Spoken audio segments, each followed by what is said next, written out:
नमस्कार दोस्तों, स्वागत है के साथ आगे सामने मोदी आप चलेंगे। सबसे पहले सबसे बड़े अपडेट आपको बताएंगे दोस्तों। लोकसभा चुनाव 2024 के अंदर मिली बड़ी जीत के बाद इंडिया गठबंधन ने फैसला लिया है कि कार्रवाई यही नहीं रुकेगा। भारतीय जनता पार्टी जैसे 2014 में देश में आई थी वैसा ही बीजेपी का समूल विनाश किया जाएगा। बताएंगे आपको। उत्तर प्रदेश के अंदर एक और बड़ी यात्रा शुरू होने वाली है दोस्तों। राहुल गांधी अखिलेश यादव करने वाले हैं नेतृत्व। इसी के साथ में अयोध्या से सीधा बड़ा मैसेज भेजा जाएगा। साथ साथ भारतीय जनता पार्टी के नेता बैठ के बुलाकर हार की समीक्षा करने की कोशिश कर रहे हैं दोस्तों, लेकिन नरेंद्र मोदी के पार्टी में ही आपस में फूट देखने को मिल रही है। बताएंगे आपको योगी आदित्यनाथ के खिलाफ ही क्या उप मुख्यमंत्रियों ने बगावत कर दी है दोस्तों। बड़ी जानकारी सामने आ रही है। इसी के साथ में राहुल गांधी की लोकप्रियता को लेकर एक बहुत बड़ा सर्वे लोगों से छुपाया गया था। साथ साथ भारतीय जनता पार्टी के ही वरिष्ठ नेता और मोदी शाह के द्वारा साइडलाइन किए गए वेंकैया नायडू ने ही भाजपा को इशारों में बड़ी चेतावनी दे दी गई है दोस्तों। आने वाले चुनावों से लेकर सारी बड़ी अपडेट आप तक लेकर पहुंचे हैं। लेकिन उससे पहले अगर आप भी मानते हैं दोस्तों कि देश परिवर्तन के लिए आगे बढ़ रहा है और हरियाणा महाराष्ट्र होते हुए दिल्ली तक में बीजेपी का सुपड़ा आने वाले चुनावों में साफ होने वाला है, उसके बाद उत्तर प्रदेश के अंदर भी विधानसभा चुनाव के अंदर सुपड़ा साफ होगा बीजेपी का, तो इस वीडियो को लाइक करके लाल बटन दबाकर चैनल को सब्सक्राइब करके बेल आइकन दबाकर कमेंट बॉक्स में जय हिंद जय भारत जरूर लिखेगा। चलते हैं सबसे पहले और सबसे बड़ी खबर की तरफ, जहां पर राहुल गांधी और अखिलेश यादव की जोड़ी यूं ही नहीं बनी दोस्तों। ये जोड़ी संघर्ष की जोड़ी है। इसने बिना संसाधन के भारतीय जनता पार्टी को उसके सबसे बड़े गढ़ के अंदर ऐसी शिकस्त दी है कि बीजेपी के लोग अब तक समझ नहीं पाए कि हुआ क्या। केंद्र में भाजपा की सरकार, उत्तर प्रदेश में मेजोरिटी की भाजपा सरकार, आरएसएस, बजरंग दल, हिंदू युवा वाहिनी जैसे कई सारे संगठन बीजेपी के लिए काम करते हैं। इसके बावजूद राहुल गांधी और अखिलेश यादव ने कुछ एक मुद्दों के इर्द गिर्द ही पूरा समीकरण पलट डाला दोस्तों। लेकिन अब ऐसा नहीं है कि दोनों नेता अपने घरों में बैठने वाले हैं। राहुल गांधी को लेकर चुनाव से पहले दावा किया जाता कि चुनाव हारते ही राहुल गांधी विदेश चले जाएंगे और अखिलेश यादव भी राजनीति में इंटरेस्ट नहीं लेंगे। लेकिन अब दोनों नेताओं ने फैसला लिया है कि जनता ने जो उनको इतना बड़ा समर्थन दिया है, इस समर्थन को एक बहुत बड़ा बवंडर बनाया जाए और आने वाले सारे चुनाव के अंदर बीजेपी का क्लीन स्वीप किया जाए दोस्तों। यही बड़ा कारण है कि राहुल गांधी अखिलेश यादव दोनों के दोनों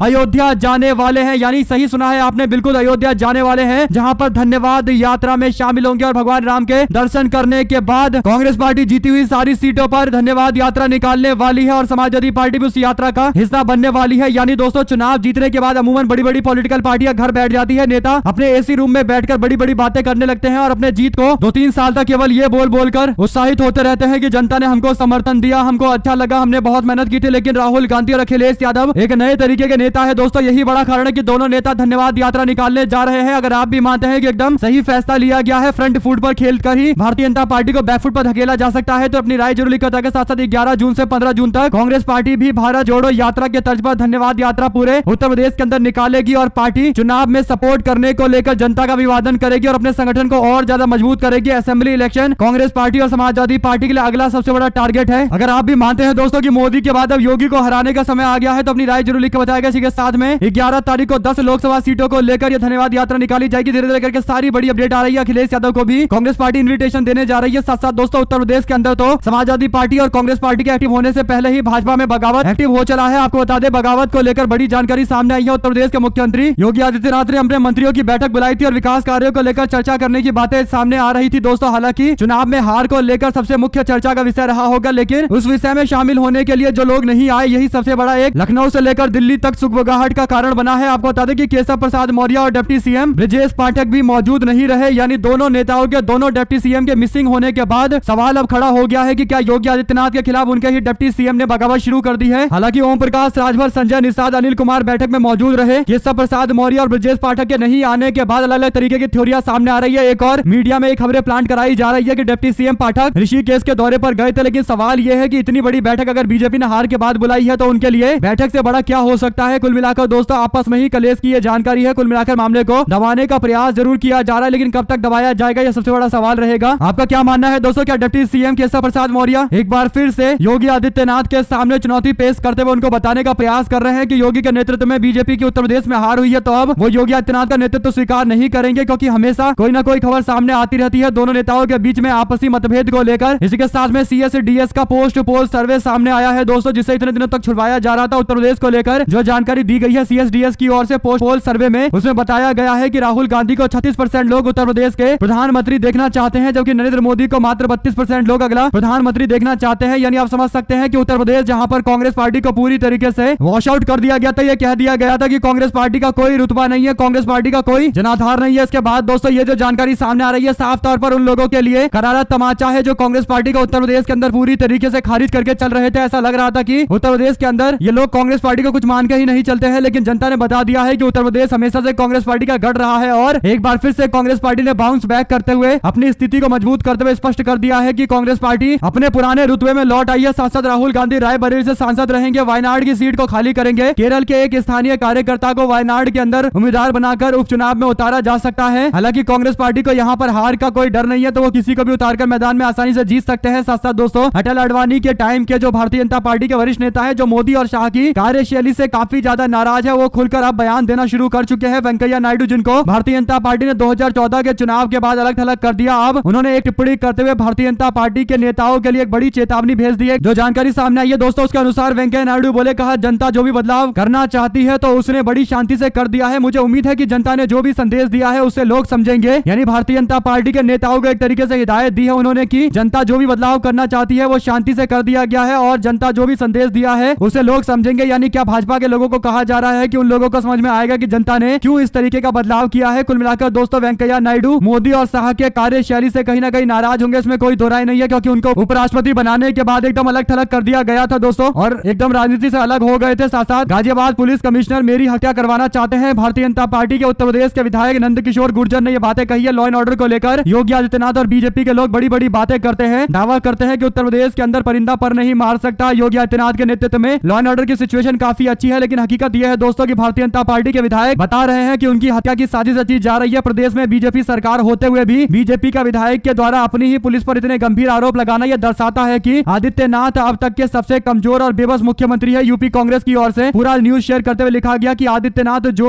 अभी भी कुछ शर्म बची है तो इस्तीफा दे दीजिए और प्रदेश पर उपकार कीजिए। देखते हैं क्या जानकारी भाजपाइयों के द्वारा दी जाती है दोस्तों, क्योंकि अपने ही नेता ने गंभीर सवाल खड़े किए। साथ साथ मध्य प्रदेश हाईकोर्ट ने यूपी बिहार में काबा वाले गाने से चर्चा में आई भोजपुरी की सिंगर नेहा सिंह राठौर को झटका दिया है। हाईकोर्ट ने नेहा सिंह के खिलाफ दर्ज उस आपराधिक मामले को रद्द करने से इंकार कर दिया है जिसमें सीधी के एक व्यक्ति एक आदिवासी मजदूर पर पेशाब करते हुए दिखाई दे रहा था। अदालत ने कहा कि अभिव्यक्ति की आजादी का मौलिक अधिकार पूर्ण अधिकार नहीं है, बल्कि इस पर कुछ उचित प्रतिबंध लगते हैं और इसीलिए एफआईआर रद्द नहीं की जा सकती है। कुल मिलाकर एक तरीके का झटका है उनके लिए। साथ साथ दोस्तों, नेताओं की संपत्ति को लेकर हमेशा सवाल उठते आए हैं और ऐसे में टीडीपी के नेता चंद्रबाबू नायडू की अकूत संपत्ति भी हमेशा चर्चा का विषय रही है। फिलहाल लोकसभा चुनाव के जैसे ही खत्म हुए हैं, सबसे ज्यादा फायदा अगर किसी को हुआ है तो टीडीपी के चीफ चंद्रबाबू नायडू को हुआ है। उनकी कंपनी का शेयर 55% बढ़ गया है। ऐसे में महज 5 दिनों में उनकी संपत्ति 535 करोड़ रुपए बढ़ गई है। नायडू की पत्नी प्रमोटर्स है जिस कंपनी का शेयर काफी ज्यादा बढ़ गया है। दोस्तों, इस तरीके के संकेत, इस तरीके के न्यूज सामने आने के बाद सवाल यह है कि क्या जानबूझकर टीडीपी बीजेपी को केंद्र में सपोर्ट कर रही है ताकि वो ज्यादा से ज्यादा संपत्ति बना सके। आंध्र प्रदेश के लोगों ने उनको आंध्र प्रदेश के लोगों को अमीर बनाने के लिए वोट डाला है, ना कि नेताजी खुद केवल अमीरी की ओर बढ़ते चले और संपत्ति इकट्ठा करते चले और जनता के हित में कोई कार्य ना करे। आपका क्या मानना है लिखकर जरूर बताएगा दोस्तों। इस वीडियो को ज्यादा से ज्यादा अपने लोगों तक शेयर कीजिएगा ताकि सभी तक इन्फॉर्मेशन पहुंचती रहे। जुड़े रहने के लिए सभी दोस्तों, भाइयों, बहनों, मित्रों का बहुत बहुत धन्यवाद। जय हिंद, जय भारत। ज्यादा से ज्यादा वीडियो शेयर कीजिएगा। जय हिंद।